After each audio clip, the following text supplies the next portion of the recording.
You got people like this around you. Country's full of them now. People walking around all day long, every minute of the day, worried about everything. Worried about the air, worried about the water, worried about the soil. Worried about insecticides, pesticides, food additives, carcinogens. Worried about radon gas, worried about asbestos. Worried about saving endangered species. Let me tell you about endangered species, all right? Saving endangered species is just one more arrogant attempt by humans to control nature. It's arrogant meddling. It's what got us in trouble in the first place. Doesn't anybody understand that? Interfering with nature. Over 90%, way over 90% of all the species that have ever lived on this planet, are gone. They're extinct. We didn't kill them all. They just disappeared. That's what nature does. They disappear these days at the rate of 25 a day. And I mean regardless of our behavior. Irrespective of how we act on this planet, 25 species that were here today will be gone tomorrow. Let them go gracefully. Leave nature alone.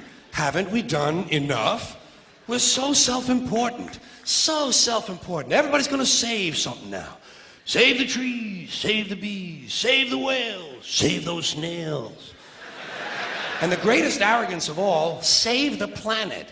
What? Are these fucking people kidding me? Save the planet? We don't even know how to take care of ourselves yet. We haven't learned how to care for one another. We're gonna save the fucking planet? I'm getting tired of that shit. Tired of that shit. Tired. I'm tired of fucking Earth Day. I'm tired of these self-righteous environmentalists, these white bourgeois liberals who think the only thing wrong with this country is there aren't enough bicycle paths. People trying to make the world safe for their Volvos. Besides, environmentalists don't give a shit about the planet. They don't care about the planet. Not in the abstract, they don't. Not in the abstract, they don't. You know what they're interested in? A clean place to live. Their own habitat. They're worried that someday in the future they might be personally inconvenienced. Narrow, unenlightened self-interest doesn't impress me. Besides, there is nothing wrong with the planet. Nothing wrong with the planet. The planet is fine. The people are fucked. Difference. The planet is fine. Compared to the people, the planet is doing great. Been here 4.5 billion years. Did you ever think about the arithmetic? Planet has been here 4.5 billion years. We've been here, what, 100,000? Maybe 200,000? And we've only been engaged in heavy industry for a little over 200 years. 200 years versus 4.5 billion. And we have the conceit to think that somehow we're a threat? That somehow we're going to put in jeopardy this beautiful little blue-green ball that's just a-floating around the sun? The planet has been through a lot worse than us. Been through all kinds of things worse than us. Been through earthquakes, volcanoes, plate tectonics, continental drift, solar flares, sunspots, magnetic storms, the magnetic reversal of the poles, hundreds of thousands of years of bombardment by comets and asteroids and meteors, worldwide floods, tidal waves, worldwide fires, erosion, cosmic rays, recurring ice ages, and we think some plastic bags and some aluminum cans are going to make a difference? The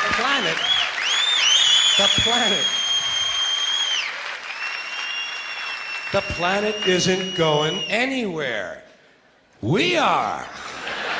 We're going away. Pack your shit, folks. We're going away. And we won't leave much of a trace either. Thank God for that. Maybe a little styrofoam. Maybe. Little styrofoam. Planet will be here and we'll be long gone. Just another failed mutation. Just another closed-end biological mistake. An evolutionary cul-de-sac. The planet will shake us off like a bad case of fleas. A surface nuisance. You want to know how the planet's doing? Ask those people at Pompeii who are frozen into position from volcanic ash how the planet's doing. Want to know if the planet's all right? Ask those people in Mexico City or Armenia or 100 other places buried under thousands of tons of earthquake rubble if they feel like a threat to the planet this week. How about those people in Kilauea, Hawaii who build their homes right next to an active volcano and then wonder why they have lava in the living room? The planet will be here for a long, long, long time after we're gone, and it will heal itself, it will cleanse itself, because that's what it does. It's a self-correcting system. The air and the water will recover, the earth will be renewed, and if it's true that plastic is not degradable, well, the planet will simply incorporate plastic into a new paradigm, the earth plus plastic.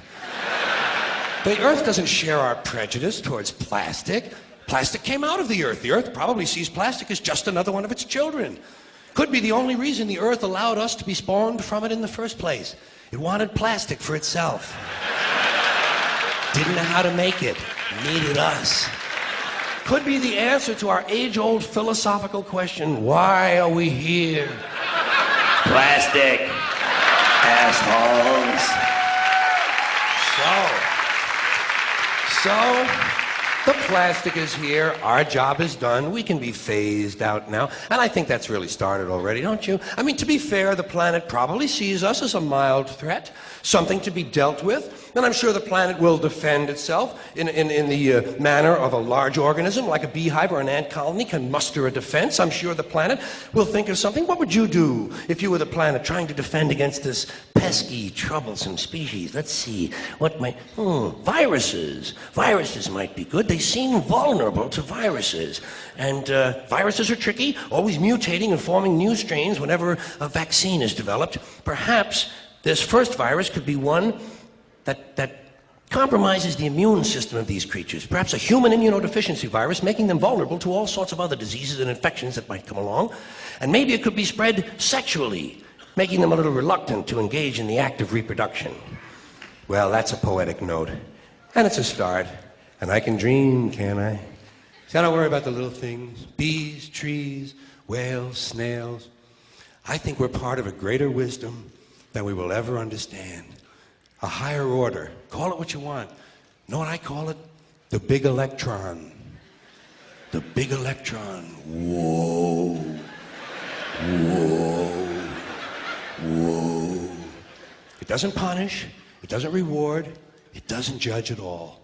It just is. And so are we. For a little while. Thanks for being here with me for a little while tonight.